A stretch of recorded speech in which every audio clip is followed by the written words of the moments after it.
Assalamualaikum dan salam sejahtera. Pada hari ini kita akan buat ulang kaji tentang bab 2 aplikasi teknologi 2.1 teknologi pembuatan bersama Cikgu Hani. Berikut merupakan standard pembelajaran yang akan kita belajar pada hari ini.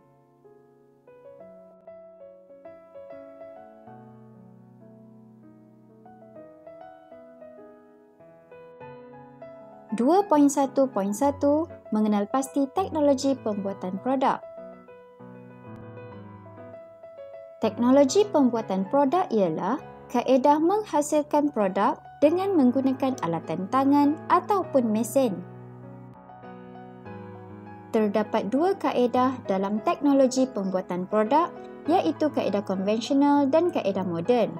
Kaedah konvensional ni dikenali juga sebagai kaedah yang tradisional. Kita gunakan alatan yang asas, pengeluaran juga rendah dan terhad, malah tenaga manusia diperlukan untuk menggerakkan peralatan. Tetapi kalau kaedah moden ni kita gunakan mesin, kita gunakan alatan yang menggunakan tenaga elektrik dan dapat menjimatkan masa selain memudahkan proses untuk menghasilkan produk yang rumit. 2.1.2 menghuraikan proses pembuatan produk berdasarkan teknologi pembuatan konvensional dengan pembuatan moden. Berikut merupakan carta alir dalam proses pembuatan yang dimulai dengan perancangan dan diakhiri dengan pembinaan produk sama ada kaedah konvensional ataupun kaedah moden. Okey, jadual ini murid-murid perlu hafal kerana kerap keluar dalam peperiksaan. 2.1.3 membanding beza teknologi pembuatan konvensional dengan pembuatan moden dalam proses penghasilan produk. Di sini, murid-murid boleh lihat jadual banding beza proses pembuatan konvensional dan moden. Okey, kita banding beza mengikut aspek masa, hasil, kos, tenaga kerja, kuantiti, kualiti dan juga estetika. Okey, dekat sini jadual ni pun selalu keluar dalam exam. Lihat perbandingan antara kaedah konvensional dan juga kaedah moden. 2.1.4 membuat lakaran model 3 dimensi bermaklumat. Sebelum menghasilkan sebarang produk, murid-murid mestilah membuat lakaran idea dengan membuat lakaran seperti di dalam gambar ini. Labelkan prinsip, elemen, bahan atau apa-apa perkara yang berkaitan dengan lakaran. So, lakaran mestilah menggunakan pensel sahaja tanpa menggunakan pembaris. Lakaran idea mestilah terdiri daripada 3 lakaran dan diakhiri dengan lakaran akhir. So, lakaran akhir ni adalah lakaran yang kita pilih. Lakaran yang terbaik dan lakaran yang telah dibuat penambahbaikan jika ada. Seterusnya, 2.1.5 menganalisis lakaran model 3 dimensi. Kadang-kadang, lakaran akhir yang telah kita hasilkan mungkin belum cukup sempurna untuk mendapatkan hasil produk yang mempunyai nilai dan kebolehpasaran.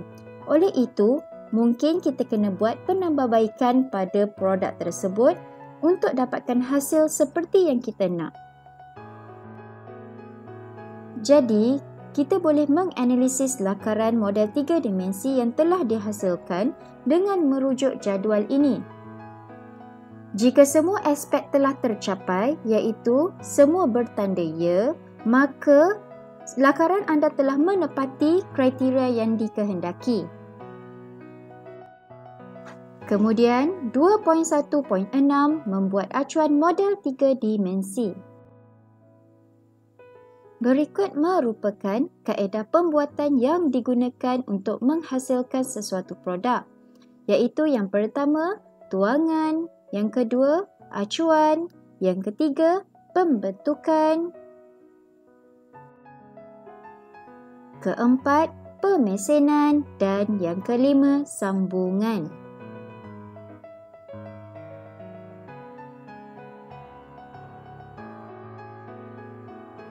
model pula terbahagi kepada dua, iaitu model statik dan juga model berfungsi. Kalau model statik ni merupakan model yang tidak bergerak. Okey, kemudian kalau model berfungsi maksudnya dia boleh berfungsi beberapa bahagian. Proses penghasilan acuan model 3 dimensi pula terbahagi kepada 3 bahagian. Yang pertama, menghasilkan model awal 3D. Okey, model awal ni yang digunakan untuk mendapatkan rupa bentuk luaran dalam proses pembinaan acuan. Okey, yang kedua adalah fasa membuat acuan. So, acuan ni merupakan bekas tuangan sesuatu bahan yang hendak dibentuk. Okey, bahan kita boleh gunakan seperti pasir, tanah liat, plaster of Paris, botol, kulit kerang, kayu, zin dan juga simen. Okey, kalau tuangan pula, seterusnya tuangan terdiri daripada dua jenis, iaitu tuangan panas dan juga tuangan sejuk. Okey, seterusnya proses menghasilkan acuan menggunakan plaster of Paris. Terdapat 9 langkah dalam proses menghasilkan acuan ini. Okey, yang pertama, sediakan plaster of Paris. Yang kedua, campurkan dengan air sehingga menjadi paste. Yang ketiga, letakkan di dalam bekas. Yang keempat, sapukan lapisan minyak pada model awal 3D. Yang kelima, celupkan separuh bahagian model awal ke dalam bahagian paste plaster of Paris. Yang keenam, biarkan sehingga kering. Yang ketujuh, ulang langkah mencelup beberapa kali. Yang ke-8, tanggalkan model awal 3 dimensi dengan berhati-hati dan akhir sekali bersihkan acuan yang terbentuk. Okey, subtopik seterusnya 2.1.7, membuat model 3 dimensi berdasarkan proses kerja. Okey, ini pula adalah proses tuangan menggunakan epoxy resin dan juga epoxy hardener. Okey, terdapat 7 langkah dalam proses tuangan menggunakan epoxy ini. Okey, yang pertama, sediakan acuan. Yang kedua, sediakan epoxy resin dan juga epoxy hardener. Yang ketiga, sediakan sukatan epoxy resin dan juga epoxy hardener dengan nisbah 50-50 dan tuangkan epoxy resin ke dalam bekas mengikut sukatan. Dan keempat, tuang epoxy hardener pula ke dalam bekas. Seterusnya yang kelima, kacau campuran kedua-dua bahan sehingga sebati. Yang keenam, tuangkan campuran bahan itu ke dalam acuan dan akhir sekali langkah ketujuh, biarkan bahan tersebut mengeras dan keluarkan hasil tuangan daripada acuan secara berhati-hati. Okey, untuk penggunaan pen 3D, okey, ada 5 langkah dalam penggunaan pen 3D yang kamu kena tahu. Okey, langkah pertama, sambungkan pen 3D kepada sumber kuasa. Langkah kedua, pilih bahan mencetak. Langkah ketiga, panaskan elemen pemanas pada pen. Langkah keempat, masukkan bahan mencetak pada pen dan akhir sekali langkah kelima, uji bahan mencetak dengan menekan butang penyalur bahan mencetak. Okey, subtopik seterusnya 2.1.8, membuat kemasan model 3 dimensi menggunakan konsep elektrostatik dan elektroplating. Terdapat 4 kaedah kemasan model 3 dimensi yang kamu kena tahu. Okey, yang pertama adalah kaedah sembur, yang kedua adalah sapu, yang ketiga pelekat dan keempat saluran. Okey, kemasan ni penting sebenarnya untuk melindungi permukaan produk daripada cala dan bekarat. Ia juga dapat menambah nilai estetika pada produk. Okey, estetika tu maksudnya nilai kecantikan. Konsep elektrostatik. Suatu kajian sains yang digunakan untuk menjelaskan cas-cas elektrik yang statik. Statik ni bermaksud tidak bergerak, iaitu cas elektrik berada pada permukaan atau di tempat cas itu terhasil. Okey, cas yang terhasil ni pula terdiri daripada cas positif dan cas negatif. Ada 4 konsep electroplating yang kamu kena tahu. Okey, yang pertama, electroplating ni bermaksud penyaduran elektrik. Okey, terdapat 3 jenis kaedah iaitu ada penyaduran tembaga, penyaduran kromium dan penyaduran perak. Kaedah kemasan yang digunakan juga bagi membuat saduran ke atas permukaan untuk menghilangkan kelemahan pada bahan. Dan keempat, hanya sesuai untuk produk yang menggunakan logam sebagai bahan asas. Okey, dalam subtopik 2.1.9 kita akan menilai model 3 dimensi yang telah dihasilkan. Untuk menilai model 3 dimensi yang telah dihasilkan, kita boleh rujuk jadual penilaian aspek elemen dan prinsip reka bentuk produk. Okey, dekat sini adalah jadual yang pertama adalah jadual elemen.